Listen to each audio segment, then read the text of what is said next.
नमस्कार, मैं हूं शिवेंद्र श्रीवास्तव और आप देख रहे हैं यूपी तक। यूपी तक में आज मुद्दे की बात यह कि उत्तर प्रदेश की राजधानी लखनऊ के लखनऊ विकास प्राधिकरण में बड़ा घोटाला सामने आया है।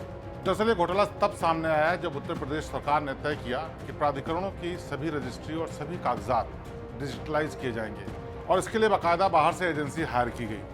जांच में पता चला कि इस एजेंसी ने एलडीए के अधिकारियों से मिल करके तमाम कागजातों में ऐसी हेरफेर की कि करीब 498 प्लॉट्स दूसरे के नाम पे जो कि खरीदे गए थे, दूसरे के नाम पर उनको दर्ज कर दिया गया।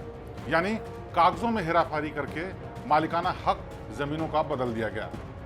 ये वो प्लॉट्स थे जो एलडीए ने अपनी अलग अलग स्कीम्स में लखनऊ की अलग अलग जगहों पर निकाली थी।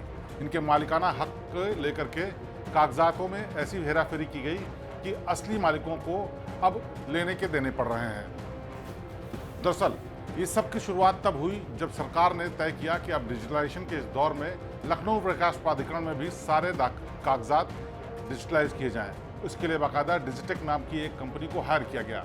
उसके जिम्मे था कि करीब 1.5 लाख फाइल्स जो कि लखनऊ की तमाम प्रॉपर्टीज़ की थी, जिनमें तमाम लोगों के प्लॉट्स थे और दूसरे व्यावसायिक भूखंड थे, उनके कागजों को डेटा सर्वर में अपलोड किया जाए। इस एजेंसी को हायर करने के पीछे की मंशा ये थी कि सभी कागजात जब ऑनलाइन सर्वर पर मौजूद होंगे तो विभाग को मदद मिलेगी, साथ ही साथ जो असली मालिक हैं उनको भी अपने रिकॉर्ड्स देखने में सहायता मिलेगी। लेकिन हुआ इसका ठीक उल्टा। इसके सहारे एक ऐसा खेल खुला जिससे पता चलता है कि लखनऊ विकास प्राधिकरण में पूरी तरह से भ्रष्टाचार कैसे फैला हुआ है। दरअसल जब इन फाइलों को अपलोड करने के लिए डिजिटेक कंपनी को दिया गया तो शुरुआत में ही पता चला कि करीब 24,000 फाइलें ऐसी हैं जिनमें कागजातों में गड़बड़ियां हैं, किसी में कुछ कमियां हैं और किसी में कुछ हेरफेर की गई है। जब गहनता से इसकी जांच शुरू की गई तो पता चला कि इसमें कई फाइल्स ऐसी हैं जो कि डिजिटेक कंपनी खुद अधिकारियों के साथ मिलकर के गड़बड़ कर रही है। शुरुआती जांच में पहले 52 ऐसे मामले आए थे जिसके बाद मुकदमा दर्ज किया गया और जांच चल रही थी। लेकिन अचानक से एक बड़ा खेल खुला जिसमें पता चला कि 498 प्लॉट्स ऐसे हैं जिनके मालिकाना हक किसी और के पास हैं, लेकिन कागजों में किसी और का नाम दर्ज किया गया है, वो भी जानबूझकर। डिजिटेक कंपनी और सरकार के अधिकारियों ने मिल करके ऐसा खेल खेला कि जिसमें असली मालिकों के नाम बदल करके उनको किसी और दूसरों के नाम पर चढ़ा दिया गया।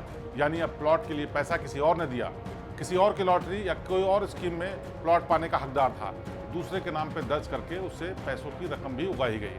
फिलहाल लखनऊ विकास प्राधिकरण अब इस मामले में जांच कर रहा है और उसे आशंका है कि इस मामले में कई और खुलासे हो सकते हैं। वैसे भी लखनऊ विकास प्राधिकरण समेत तमाम प्रदेश के प्राधिकरण भ्रष्टाचार के लिए बदनाम है, लेकिन पिछले कई सालों से गहनता से जांच नहीं हुई थी, जिसके चलते ये खेल बदस्तूर जारी था। अब डिजिटलाइजेशन के नाम पर जब ये पूरी चीज़ें दुरुस्त करने की कवायद शुरू हुई तो उसमें ऐसे खुलासे आ रहे हैं। उत्तर प्रदेश के मुख्यमंत्री योगी आदित्यनाथ को जब इस घोटाले के बारे में पता चला तो उन्होंने प्राधिकरण के तमाम अधिकारियों को निर्देश दिया कि इस मामले में मुकदमा दर्ज कराया जाए, जाँच की जाए और जो भी दोषी है उसके खिलाफ सख्त से सख्त कार्रवाई की जाए।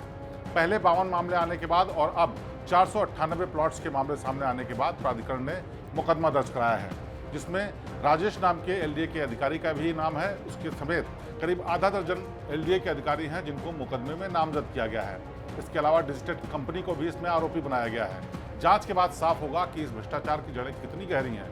लेकिन डिजिटलाइजेशन की उम्र में डिजिटेक कंपनी ने जिस तरह का खेल शुरू किया था उसको लगाम लगाने के लिए अब प्राधिकरण ने कमर कस ली है।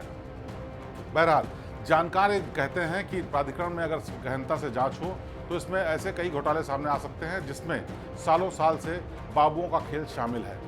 अब जांच चूंकि शुरू हो चुकी है, इसलिए ये सब खेल सामने आने की पूरी संभावना है। जांच पूरी होने के बाद कौन कौन इसमें फंसेगा और प्राधिकरण का आगे का कदम क्या होगा ये तो वक्त बताएगा। लेकिन इस खुलासे के बाद अधिकारियों समेत तमाम उन दलालों में हड़कंप मचा हुआ है जिनकी मिलीभगत से ये सारा खेल रचा गया था।